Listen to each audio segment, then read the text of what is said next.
तो इसके relative motion के है ना, ये मूविंग मीडियम वाले केसेस आप लेते हैं। तो इसमें एक कैटेगरी तो ये था रिवर बोट प्रॉब्लम्स आती। अच्छा, जो डिस्कशन अपन रिवर बोट प्रॉब्लम को लेके करेंगे वो डिस्कशन है ना बाकी जो मूविंग मीडियम वाले केसेस हैं वो सब पे लागू होगा एक तरह से। तो बाकी जो केसेस हो गए वो किस टाइप के हो गए है ना, एक आएगा जो एयरप्लेन विंड प्रॉब्लम्स है ना, या बर्ड विंड प्रॉब्लम्स है ना। अच्छा, तो मूविंग मीडियम केस में हम निकालते क्या हैं? मूविंग मीडियम केसेस में हम बेसिकली निकालते हैं रिजल्टेंट वेलोसिटी। रिजल्टेंट वेलोसिटी किसकी? रिजल्टेंट वेलोसिटी मूविंग मीडियम में जो भी ट्रैवल कर रहा है। तो बोट ट्रैवल कर रही है तो बोट की है ना, एयरप्लेन ट्रैवल कर रहा है तो एयरप्लेन की रिजल्टेंट वेलोसिटी निकालते हैं। तो उससे मैग्नीट्यूड उसका और डायरेक्शन। और दूसरा इंपॉर्टेंट पॉइंट है रिजल्टेंट वेलोसिटी हम इसकी निकालते हैं है ना विथ रिस्पेक्ट टू ग्राउंड, है कि नहीं। इसमें जैसे बोट की और रिवर की जो वेलोसिटीज हमको दी हुई होंगी वो सारी velocities with respect to ground दी हुई होंगी है ना।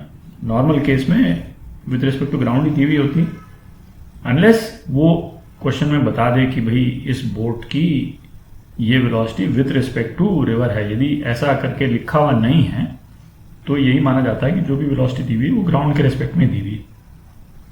और रिजल्टेंट वेलोसिटी भी जो अपन निकालेंगे वो ग्राउंड के रिस्पेक्ट में निकालेंगे, ठीक है। तो इसके पहले वाले जो केसेस अपन ने किए थे है ना, मूविंग प्लेटफॉर्म प्रॉब्लम्स जो किया था या रेन अम्ब्रेला प्रॉब्लम, उसमें हम क्या करते थे है ना, उसमें हम निकालते थे, मेन हमारा एम्फेसिस होता था ये कैलकुलेट करना, velocity of B as seen by A है ना, ठीक है भाई। मूविंग मीडियम प्रॉब्लम्स में हम रिजल्टेंट वेलोसिटी निकाल रहे हैं विद रिस्पेक्ट टू ग्राउंड। तो ये डिफरेंस है। तो बोट और रिवर के केस देखते हैं। अच्छा, इसमें नोटेशन बहुत इंपॉर्टेंट है तो नोटेशन को अच्छे से देख लें, है कि नहीं। हम वेलोसिटी ऑफ रिवर को लिखेंगे वी आर, ठीक है। तो velocity of river with respect to ground, ठीक है। और ग्राउंड की वेलोसिटी तो जीरो है, ठीक है। Velocity of river with respect to ground.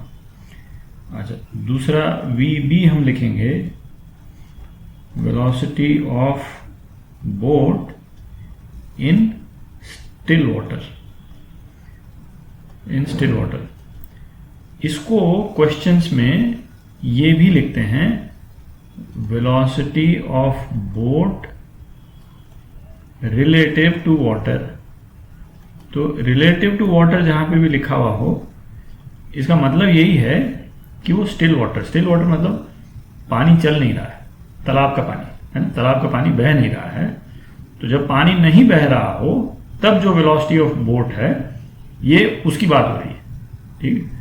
तो velocity of boat in still water या फिर रिलेटिव टू वाटर भी कई क्वेश्चंस में वो ये फ्रेज भी यूज होता है, रिलेटिव टू वाटर। तो relative to water basically relative to still water है, ये इसका मतलब ये है। और तीसरा हो गया वी बी आर हम यूज करेंगे जो है रिजल्टेंट वेलोसिटी ऑफ बोट, है ना। अब ये बोट हो गया है, एरोप्लेन हो गया है ना, बर्ड हो गया, कुछ भी हो गया। तो जो भी बॉडी मीडियम में मूव कर रही है उसकी रिजल्टेंट वेलोसिटी जो है वो वी बी आर, ये नोटेशन हम रखेंगे, ठीक है। तो ये नोटेशन इंपॉर्टेंट रहेगा, इसको अच्छे से नोट कर लें। तो रिवर बोट केसेस के है ना रिजल्टेंट वेलोसिटी निकालते हैं बोट की अलग अलग एग्जाम्पल लेकर के, है ना। उससे आपको आइडिया लगेगा किस तरह से निकाली जाती है, ठीक है। तो वी आर है ना, तो वी आर तो velocity of river with respect to ground, ठीक है। तो ये जो है इसको अपन अपने सारे एग्जाम्पल्स के लिए है ना 3 मीटर पर सेकंड ले लेते हैं, ठीक है। तो और इस डायरेक्शन में जा रहा है वी बी है ना, तो ये है velocity of boat in still water,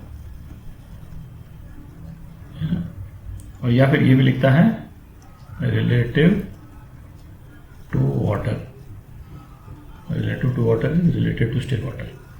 इसको मैं ले लेता हूँ सपोज 4 मीटर पर सेकेंड, ठीक है।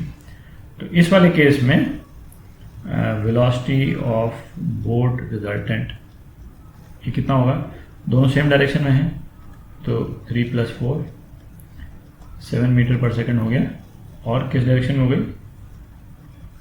Resultant, velocity of boat resultant इस डायरेक्शन में हो गया, ठीक है, इसमें तो कोई दिक्कत नहीं।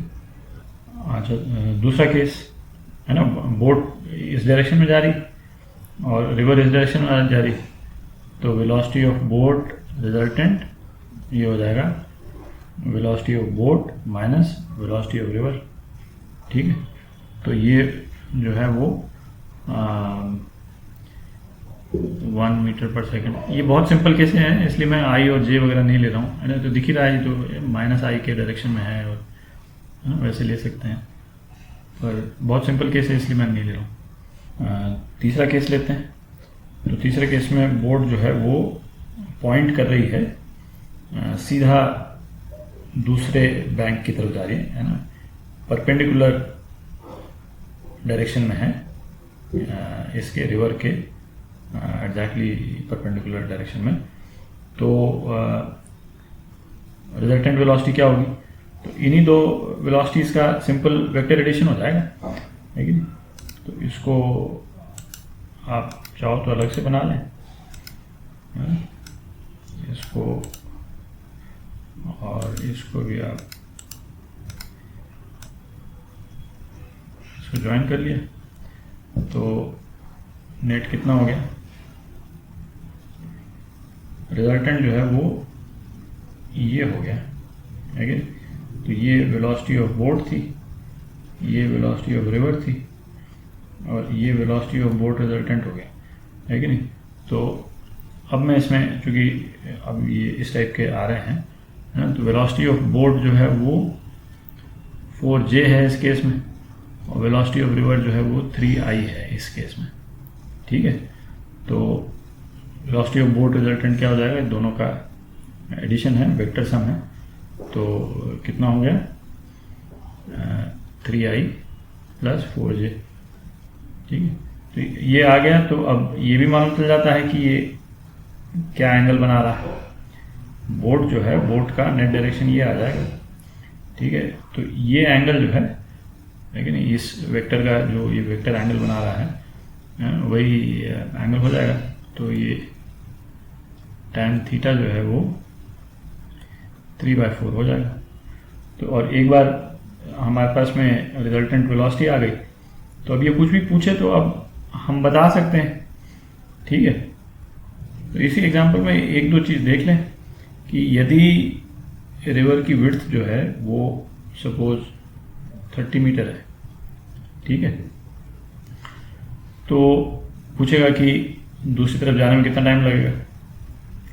तो दूसरी तरफ जाने में जो इसकी वेलोसिटी का जो परपेंडिकुलर कंपोनेंट है ना, वही एक्टिव रहेगा। तो यदि 30 मीटर है तो इसको टाइम लगेगा 30/VB, मतलब जो बेसिकली जो परपेंडिकुलर कंपोनेंट था, है कि नहीं। तो ये हो गया 30/4 सेकेंड। और अब ये भी पूछ सकता है कि भाई जब ये बोट यहाँ पे पहुँचेगी, है ना, बोट यहाँ पे पहुँचेगी तो from a point directly opposite to the boat, जो ये पॉइंट P मैंने बनाया है, तो बोट कितना ड्रिफ्ट कर चुकी होगी। तो बोट यहाँ पे कितना ड्रिफ्ट करेगी, ये जो इसका रिवर वाला जो कंपोनेंट होगा, जो 3i है, जो इस तरफ जाने वाला जो कंपोनेंट होगा, है ना, उसको टाइम से मल्टीप्लाई कर देंगे तो उतना ही ये बोट वहाँ ड्रिफ्ट करेगी, है कि नहीं। तो drift d, suppose boat actual में वहाँ पॉइंट Q पे पहुँचती है और ड्रिफ्ट जो है इसका ये d है, तो ड्रिफ्ट जो है वो टाइम इंटू ये वेलोसिटी ऑफ जो रिवर है वो हो जाएगा, है कि नहीं। तो 30/4 इंटू 3 90/4 मीटर हो जाएगा।